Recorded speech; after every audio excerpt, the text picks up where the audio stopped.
네, 안녕하세요. 오늘은 두 번째 시간으로 건강보조식품 중에 콜라겐에 대해서 알아보기로 하겠습니다. 여러분 그거 아시나요? 건강보조식품은 어떤 트렌드가 있어서 계속 돌고 돌아요. 그래서 어떤 시기에 A라는 건강식품이 엄청 유행하다가 사라지고 또 다음에 B라는 건강식품이 또 언론에서 뜨고 이런 패턴을 반복하고 있는데요. 최근에는 젊은 여성분 아니면 연세 있는 여성분들 할 거 없이 다 저한테 물어보시는 게 콜라겐 먹으면 좋냐? 효과가 있냐? 그리고 안전하냐를 엄청나게 물어보십니다. 제가 예전에는 사실 이제 환자분도 그렇게 얘기하실 때마다 아예 드시지 마세요 라고 얘기를 했거든요. 근데 요새는 그래도 적어도 근거를 갖고 얘기를 하는 게 좋을 것 같아서 한번 검색을 좀 해봤습니다. 일단 네이버에 제가 콜라겐이라고 한번 쳐봤는데요.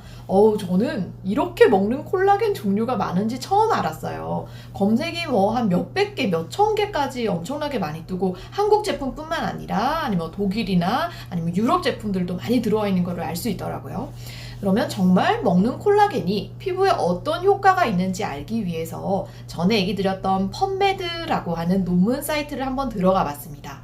펌메드에 들어가서 콜라겐 먹는 거, 콜라겐 서플리먼트라고 검색어를 쳤더니 보시는 것처럼 논문 개수가 약 한 3,000개 정도로 엄청 많이 나오더라고요. 자, 그럼 여러분 이거 보시면 어떻게 생각하세요? 3,000개나 있으니 정말 콜라겐은 효과가 있구나, 먹어야 되겠다라고 생각이 드시나요? 제가 한번 비판적으로 논문 읽는 법을 좀 소개를 시켜드리겠습니다. 이런 대부분 너무 전문가들이 그냥 연구에서 효과가 있어요 라고만 얘기를 하고 그 어떤 효과가 있는지 논문을 어떻게 읽어야 되는지에 대해서 아무도 얘기를 해주지 않으시더라고요. 오늘 제가 작정하고 비판을 좀 해보겠습니다. 자, 첫 번째 연구입니다. 뉴트리언트라고 하는 저널에 실렸던 연구고요. 콜라겐을 먹을 경우에 피부 탄력성 그리고 피부 수분 그 다음에 엘라시티, 탄성도가 굉장히 좋아지고 주름도 줄어든다는 연구고요. 이 연구 결과를 이제 논문을 보면은 다음과 같이 4개의 항목, 피부 수분, 그리고 피부 탄력도, 그 다음에 주름, 그리고 뭐 밀도 면에서 콜라겐을 12주간, 3개월 먹은 군이 먹지 않은 군에 비해서 효과가 있다라고 얘기를 하고 있습니다. 근데 논문이 굉장히 이런 장난질이 많은데요. 옆에 스케일바를 한번 볼 필요가 있어요. 이게 어느 정도로 좋아졌는지. 보면은 예를 들어 뭐 10%가 15%가 됐는데도 굉장히 유의하게 좋아졌다고 발표하는 논문들도 간혹 있고, 그리고 이 엘라스티시나 아니면은 그 수분 정도는 사실은 주관적인 척도가 많거든요. 그러니까 환자 본인한테 먹고 나서 얼마나 좋아진 것 같이 느껴집니까? 라고 얘기를 해서 체크를 하는 거잖아요. 따라서 조금 객관적이지 않을 수 있다는 거 먼저 첫 번째 얘기를 드릴게요. 자, 그러면 이제 여기 결과까지 보고 그러면 젊을 때부터 빨리 콜라겐을 챙겨 먹어야 되겠다 라고 생각을 하실 수 있잖아요. 이 논문의 초록, 논문을 간단하게 정리한 내용을 한번 보시면요. 이 연구의 경우에는 모든 환자한테 해당된 게 아니라 35세 이상의 건강한 여성만을 대상으로 하고 있다고 되어 있습니다.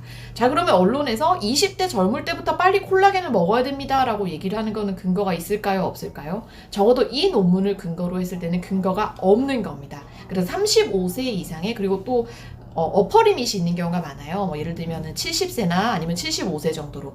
그럼 그 나이대에 해당이 되는 결과인지를 반드시 살펴야 됩니다. 그리고 이 연구는 여자들만 해당이 되었기 때문에 남자도 모두 다 뭐 좋을 것이다 라고 얘기를 하기는 좀 어려울 수도 있어요. 예, 다음 우리가 연구에서 자세히 봐야 할 거는 이 연구가 과연 어떤 의도에서 시작된 건지, 연구자가 정말 궁금해서 연구자 주도로 먼저 시작된 건지, 아니면 제약회사에서 펀딩을 받고 그 펀딩으로 인해서 시작된 연구인지를 봐야 됩니다.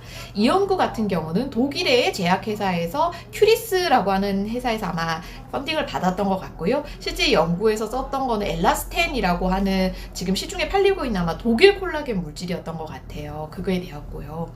여러분 그냥 상식적으로 생각해서 펀딩을 받았던 연구는 그렇지 않은 연구보다는 가급적 회사 친화적인 결과를 낼 가능성이 좀 높겠죠. 이런 거에 대해서 조금 더 비판적으로 볼 필요가 있습니다.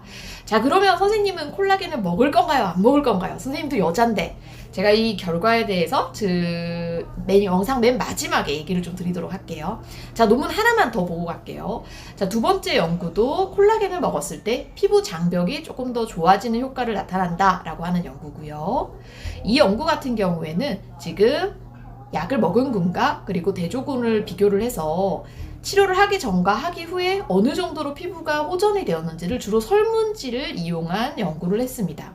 설문지를 이용한 연구는 어차피 사람의 주관적인 판단이 들어가기 때문에 조금 부정확할 수 있다는 거 항상 염두를 해두셔야 됩니다. 자, 그러면 이 연구만 보고 아, 그럼 이 콜라겐 먹으면은 정말 피부 장벽이 좋아지는구나 라고 결론을 내려고 딱 봤더니 연구 내용에서 실제 실험군에서 환자들이 먹었던 거를 보면요, 순수 콜라겐만 먹었던 게 아닙니다. 이 연구 결과를 보면은 지금 뭐 다른 콜라겐 외에도 바이타민 E, 그리고 징크라고 얘기하는 뭐 미세원소, 그리고 비타민 C, 그리고 뭐 아세롤라, 여러 가지 물질들이 들어가 있는 걸 알 수 있어요. 그러면 실제 우리가 치료군이 좋아졌는데 이게 콜라겐 때문에 좋아진 건지 아니면 아세롤라 때문에 좋아진 건지 다른 비타민 때문에 좋아진 건지를 우리는 알 수가 없습니다. 실제 실험을 정확하게 하려면, 예를 들어 콜라겐이 피부에 좋다라고 얘기를 하려면요, 어떤 두 군 설정을 해놓고 한 군은 콜라겐을 들어가고 한 군은 콜라겐을 뺀 나머지는 동일하게 맞춰야만 우리가 콜라겐의 효과라고 얘기를 할 수가 있거든요. 그래서 이 부분에서 정말 100% 콜라겐의 효과라고 얘기하기에는 조금 무리수가 있다는 거. 자, 그리고 그럼 이 연구도 마찬가지로 젊은 환자나 나이 든 환자나 모두 효과가 있었는지 한번 볼까요? 연구를 보면은 지금 연구에 참여 대상이 40세부터 70세까지의 환자만 참여를 했습니다. 그럼 30대 여자는 이 연구 결과 좋을 것 같아서 먹으면 효과가 있을까요? 근거가 없습니다. 그래서 30대 환자는 이 연구에 참여하지 않았기 때문에 없는 거예요. 그리고 마찬가지로 이 연구도 앞서 얘기한 독일의 같은 큐리스라고 하는 회사에서 펀딩을 받아서 시작한 연구예요. 따라서 연구 결과가 조금 더 그 치료군이 더 좋게 나올 가능성이 높다는 거죠. 자, 그래서 이제 결론적으로 제가 이제 여러 가지 연구 결과나 이런 거를 봤을 때 저는 콜라겐을 안 먹을 것 같습니다. 효과가 없어서라기보다는요, 아직까지는 효과가 조금 미미한 게 큰 것 같아요. 근데 생각해보면 여러분, 콜라겐이라는 거는 어떤 단백질 물질이거든요. 근데 콜라겐으로 우리가 먹었을 때 그게 흡수가 콜라겐 자체로 되는 게 아니라 아미노산이라고 하는 물질로 다시 다 분해가 돼서 흡수가 됩니다. 따라서 콜라겐이 100% 다 몸 안에 콜라겐으로 흡수되지 않는다는 게 1번이고요. 두 번째는 먹은 콜라겐이 다 피부로 가면 너무 좋겠지만 우리 몸의 모든 곳에는 다 단백질이 있잖아요. 그래서 전신적으로 부포를 할 수가 있어서 피부에만 아주 특화적으로 좋은 콜라겐 찾는 거는 굉장히 좀 어렵다는 거. 그러니까 쉽게 생각하면 그런 거예요. 우리가 도가니탕에 있는 뭐 젤라틴을 많이 먹는다고 피부가 무지하게 좋아지지 않잖아요. 그리고 사실 그 돈, 예를 들어 뭐 조금 좋아질 수는 있겠지만 사실 콜라겐 사 먹는데 드는 돈과 그리고 뭐 피부과에 가서 어떤 치료를 받았을 때 확실히 좋아지는 거를 비교를 해보면 저 같은 경우는 이제 피부과가 훨씬 더 좋을 거라고 생각을 하는 거죠. 네, 그래서 그런 결론 때문에 물론 이득이 없는 거는 아니지만 들이는 돈에 비해서 이득이 크지 않아서 저는 콜라겐에는 돈을 안 쓸 것 같고요. 자, 그럼 콜라겐은 부작용이 있는가, 간 수치를 오르는 이런 부작용들이 있는가를 한번 보면은 생각보다는 간 수치와 관련된 부작용 보고는 많이 없었습니다. 즉 콜라겐을 먹는다고 간 수치가 뭐 앞서 얘기드린 논이처럼 확 오른다거나 그런 거는 없었고요. 아까 콜라겐의 주성분은 단백질이라고 얘기를 드렸잖아요. 우리가 단백질을 과량 복용을 하게 되면은 보통 위장관 증상, 소화가 안 되고 더부룩하고 가스가 찬 것 같고 이런 증상 호소하시는 분들이 조금 있고요. 그 다음에 과한 단백질을 먹게 되면 가끔 두통 생기는 환자분들이 있거든요. 이런 부작용도 있고, 그 다음에 우리가 그 생선에서 콜라겐을 만들 경우에는 생선 특유 비린내라든지 이제 그런 관련된 부작용이 조금 있을 수 있습니다. 그래서 뭐 다른 건강보조식품에 비해서는 부작용이 아주 위험하다거나 심하다고는 말할 수는 없는 것 같아요.